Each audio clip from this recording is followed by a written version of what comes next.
प्यारे विद्यार्थियों, आज हम कक्षा 6 में विषय सामाजिक ज्ञान अध्याय प्रारंभिक नगर के भाग पर उसमें अध्ययन करेंगे। भैया, हम आप कभी भ्रमण पर जाते हैं तो देखते हैं कि पुरानी इमारतें या किले दुर्ग उनका सरकार संरक्षण कर रही है, या हम उसके सरकार उनके लिए खर्च करके उनको राष्ट्रीय धरोहर के रूप में रख रही है। तो आपने कभी सोचा कि सरकार पुरानी इमारतें क्यों संरक्षण कर रही है, नई इमारतें क्यों नहीं बनाती है? इसका सीधा सा उत्तर यह है कि सरकार राष्ट्रीय धरोहर के रूप में पुरानी इमारतें दुर्गों का संरक्षण करके हमारी सभ्यताओं को रखना चाह रही है, हमारी सभ्यता को बनाए रखना चाह रही है और बचाए रखने के लिए ये सब कार्य किए जा रहे हैं। पुरानी सभ्यताओं से हमें हमारी पुरानी संस्कृति सभ्यता का परिचय मिलता है। इसी प्रकार एक जो पुरानी पुरातात्विक सभ्यता है वो है हड़प्पा सभ्यता। हड़प्पा सभ्यता, आप कहेंगे इस सभ्यता में हड़प्पा ही क्यों रखा गया? क्योंकि इस सभ्यता का हड़प्पा नामक स्थान पर अवशेष अधिक प्राप्त हुए हैं, स्थान खोज की गई है, इसलिए इसका हड़प्पा सभ्यता नाम दिया गया है। हड़प्पा सभ्यता की अगर अपन बात करें तो इसकी प्रारंभिक खोज 1921 में दयाराम साहनी द्वारा की, पुरातत्वविद थे जो पुरातत्व काम करते हैं, उनके अवशेष प्राप्त हुए।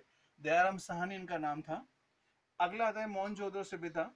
उसकी खोज 1922 में राखलदास बनर्जी द्वारा की गई थी।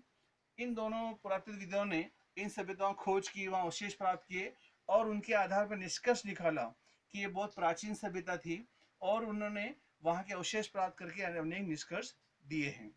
हड़प्पा सभ्यता के अगर नगर नियोजन की बात करें, अपन हड़प्पा सभ्यता की कहानी एक तरह से बता सकते हैं। कहानी में जैसे नगर थे, नगर के दो भाग थे, ठीक है। नगर के दो भागों में अगर अपन इस प्रकार इसको मैप के प्रदर्शित करें तो इस तरफ पश्चिमी भाग और इधर पूर्वी भाग, ठीक है। पश्चिमी भाग में शासक जो दुर्ग थे, राजा महाराजाओं के दुर्ग बने हुए थे, और नीचे पूर्वी भाग में जनसाधारण के आवास स्थान थे। इस प्रकार राजा महाराजा और जनसाधारण के दुर्ग स्थान आवास बने हुए थे। हड़प्पा के बाद अपन देखते हैं मोहनजोदड़ो। उसकी विशेषता है विशाल स्नानागार और विशाल अन्नगृह। विशाल स्नानागार में है कि ये एक बहुत बड़ा स्नानागार था। वहाँ के जो अवशेष प्राप्त हुए हैं कि तल तक जाने के लिए सीढ़ियाँ लगी हुई थी, उसके पीछे कमरे बने हुए थे, ठीक है। विशाल अन्नगृह में एक बड़ा विशाल अन्नगृह जहाँ पर अनाज रखने के साधन था, एक बड़ा अवशेष प्राप्त हुआ है, इसके अंदर ये बताया जा सकता है। अब आते हैं कि अपन इसकी प्रमुख विशेषता क्या देख सकते हैं। इनकी प्रमुख विशेषताओं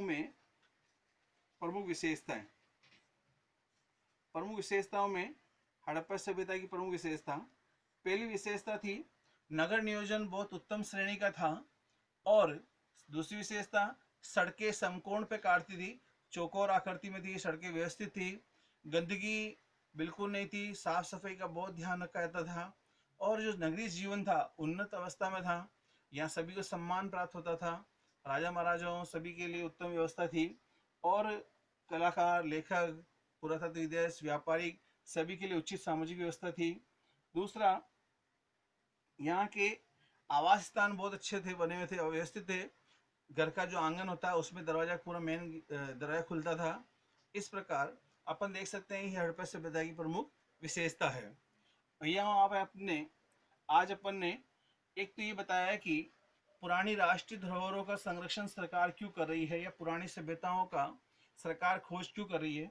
दूसरा अपन ने पढ़ा हड़प्पा सभ्यता की कहानी, हड़प्पा सभ्यता किस प्रकार खोज गई, क्या अवशेष प्राप्त हुए हैं, उसके बारे में अध्ययन किया।